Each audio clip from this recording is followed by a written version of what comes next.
So, Rob, welcome back to another retro of APTN Investigates. Hi. Hi. Well, this one's a heavier one. We're going to talk about your documentary on Colton Bushy. Do you remember when Gerald Stanley walked? Do you remember where you were? I think I was in the bureau in BC. I got an alert and just read about it online. I was just rewatching the show, and there's a gentleman that we interviewed, David, and he talked about his initial feelings of anxiety and rage and the sick feeling in the stomach. And I got to say that I kind of had a bit of that. There definitely was a moment of how did this happen? You know, like it did feel like he'd at least get manslaughter, and so for a complete not guilty verdict, and then to see the video of him running out of the courthouse, flanked by the RCMP, and he gets in their truck. You know, it just, I don't know. That was kind of there's a metaphor or something in there about escaping justice, and so that's where I was. That was my initial feelings. I think a lot of people are impacted like that. Like, I remember, I felt a bit like I was in a fog, and I was just like, you know, we're used to doing a lot of stories, and for some reason, just this one was different. And I actually closed down my Twitter account for a bit, and I was listening to this media criticism podcast, Canadaland, and the host there had noticed, like, he was commenting that all these native Twitter accounts that he followed had kind of shut down, and it wasn't anything that I don't think anybody talked to anybody about. It was just like, we all need a little quiet time afterwards. So you go in and you do this documentary just really on the heels of that decision. That was a decision made. I was working on another documentary, and we dropped that, and the pitch was to get on the ground right away. It was there was protests across Canada that I went to. I think I did post some pictures for APTN, but I wasn't working it. I went there just to be with people in Vancouver, and just to hear the passionate speaking, the speakers, and the rage that was coming forward. I think we all on the team thought, you know, we better do something. And so what it really was, you know, in a couple days later, I was on a plane and on the ground in North Battleford there, or in the Battlefords, and it really was get what you can, and yeah, that was a very immediate reaction to just go. It was an aggressive move by the producers at Investigates to say, yeah, just get going. This is one we can't miss, and there's something more here. This is a big story. So yeah, when you're working on these stories and they're like these really tough ones, because you go in and you talk to his mom, and I'll ask you what that was like in a minute. But when we say like this is a must-do story, and it's something, you know, this tragic, you know, like what are you thinking? The public service is there. I want to be a conduit for that rage. I also want to show that this is a real, in real time moment of injustice that is happening as we speak, you know, and just the complete reaction. Like, you just hope that people will wake up to, you know, this across Canada, this exact same reaction was happening, and you'd hope all those voices would be heard, right? So, yeah, that was part of the motivation behind the piece, because it was certainly this is how it's always been feeling about it. Look, Canada, it's happening again. It's happening right in front of your faces, right here, and And again, and going back to that shot of him running out of the courtyard with the police flanking him, really spoke to me as, that's what it's all about. So that's why we did it. And in contacting his mom, I mean, that's one of the things. I mean, obviously, you're going to want to speak to the mom, and it seemed like she wanted to speak to APTN, so that's great. But making that initial call and setting that up, what's that like? That was extremely difficult. We went not knowing she would talk to us. I didn't have a direct line to her at that point. I was reaching out through family members, through an intermediator, a friend of the family who was a lawyer who was going to talk to us. And it was just one of those, I'm here for a couple of days. If she wants to talk, I'm here. And it came right down to the last day I was there. The night before, there was a protest or a round dance kind of flash mob thing that I went to, and her son just happened to be there, and it just happened to be a couple blocks from her where he lived. So I met him. And when I met him and he saw me, I got a call later that night saying, come over in the morning. So I went in there and I said, I won't ask any questions. I just want to know about Colton.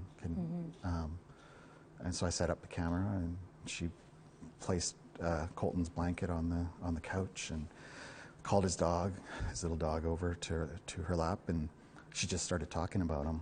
And she had all those great things that moms keep too. Like she had his like the science project that he did on dinosaurs. Yeah, that came a little bit later. She talked, and she was out on guard, and she was very angry. And you get that clip off the top of the piece where that anger really comes out.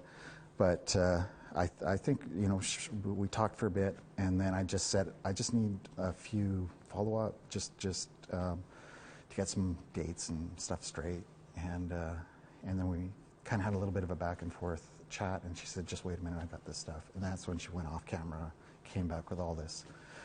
What mothers keep for their children, and the little certificates and the art projects and the pictures of the awards he got and the presentations, and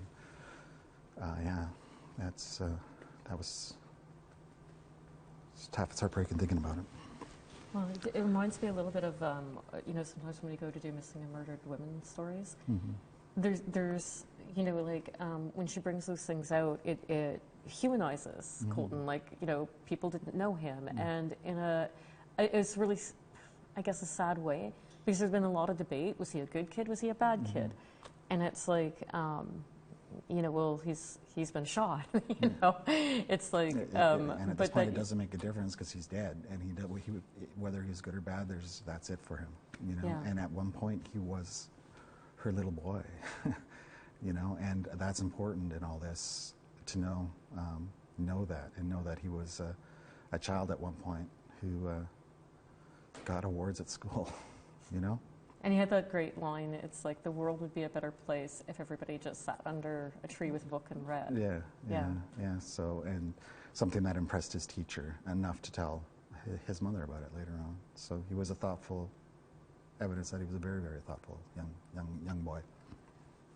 So I guess we can talk a little bit about where you took the story. You took a look at the investigation that had been done right after, and there's comments made in the piece that this investigation was treated like property theft instead of like a murder, and the police investigated that way. Tell me a little bit about what the police did. Well, there's some real head-scratching moments. In the initial investigation, it started to rain, and so there is concern that evidence was washed away, including blood evidence, because the car doors were left open. Excuse me. They at one point had the vehicle was located in an off-site wrecker yard. So, was there a break in the chain of evidence of the vehicle? Is a question. There's questions on how the attitudes of the police were towards the family, right from the initial contact of them telling her that her boy had died, and the way they did it, and because they just kind of blurred it out, right? They blurred it out, And then when she was upset, from what I was told, there was a feeling that the police were getting very impatient with the emotional outburst of a mother who had just found out her child had died. And there was an accusation made that one of the police officers smelled her breath to see if she was obviously drunk or had been drinking. It's kind of outrageous stuff like that. So there was just a feeling that the police weren't taking this case seriously as a shooting. That was something that went wrong. Is that I mean, nobody can argue that the collection of the evidence and the approach the police took was a wrong approach. The other thing that happens is this defense, and they call it, somebody in the documentary called it like the magic bullet theory. Mm-hmm. So can you tell me about that? Well, as best as I can, I'm not sure if I can. Gerald Stanley's defense was that he unloaded into the air. And there's this, something that happens sometimes with firearms is that the bullet remains in the chamber. Yeah, misfire they call it. A hang fire they call it. A hang fire. And so his assertion was bang, bang, bang, and then he ran over to the car, reached in to turn the car off, and the gun that he thought he shot seconds before was still in the chamber, and at that point was released and shot Colton in the head. And he says without him pulling the trigger. That's right, yeah. And what was the quote? Like the darn thing just went off, or something along those lines, he testified. And there was some incredulity in the piece from a local lawyer. Wasn't involved with the case, but he was also a firearms instructor, saying that for all that to come together the way it did was a 1 in a million a chance. Plus, he says, just basic firearm safety would have that you don't point a gun at anybody or not at anything that you weren't prepared to shoot. So there's still some questions as to the handling of the firearms. Well, and then, I mean, you went to one of the places that I think a lot of people went in following the story, which was to farmers who thought that Gerald Stanley had done nothing wrong. But you also found some other people who are living there who are non-native who spoke out, and they're farmers too. Tell me about them and what happened with them. Well, they were a very colorful, outspoken couple. They thought it was... They pushed back against what was happening on social media in terms of, well, they must have been up to no good. They were driving and drinking, and they must have been criminals. And she wanted to normalize the fact that you're living in small town Saskatchewan. There's nothing else to do but to drive around and hang out with your friends, like the way they were swimming that day. And the car got a flat, and that was their story. The kids in the car's story was that they got a flat and went on to a farm. And she said that's called a booze cruise. That's what young kids do. And she said that she was just tired of what she thought was hypocrisy. She knew people who behaved the exact same way, would drive around with their friends all day and go swimming and drinking and all that. All that kind of stuff. So, well, kids that age, I mean, I've been that age, you've been that age, and both have kids that age now, and they sometimes do like really foolish things. Yeah, but they certainly don't deserve to be shot for it. Yeah. And it was something else that they said was there was a lot of other people who feel the same way, but they just won't come forward, and the husband just flat out said that's BS. You should have strength of character enough to come forward and speak your mind. So, how did you find that couple? They were online. Okay. Her reactions, her reaction to the firestorm online came to my attention. It was on Facebook, so somebody sent it to me. And, I just Facebook messaged her, and she was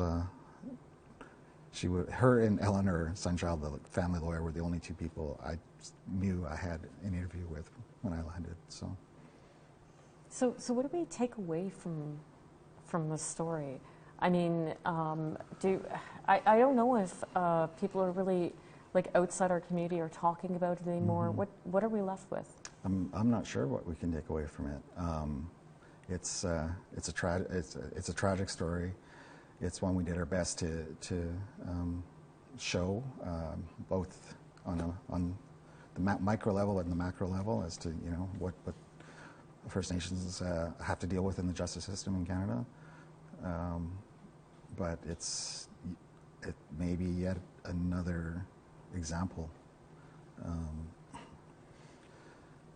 but one that's left a big scar, that's for sure. I would say, like, maybe there's, if we could pull anything, I guess, out of it at all. Like, it's hard to, I don't want to be one of those people that, find something good in every tragedy, because there isn't. So I don't mean to make that statement, but I did notice at a lot of we started out talking about a lot of the vigils that were held afterwards. And the one thing I will say is that I saw a lot of people at the vigils for Colton who weren't Indigenous people. So, I mean, can we say at least there's that? Yeah, I guess, yeah, there is that. And I think the ability of Christine and her husband to speak up right in the heart of Saskatchewan there is a good sign. And the lawyer Rob Feist, who came forward in that small community to question the defense, it is heartening. It's heartening to have those allies, that's for sure. It's heartening to see that Debbie has not let this go, that she's still out there trying to keep her boy's name alive, and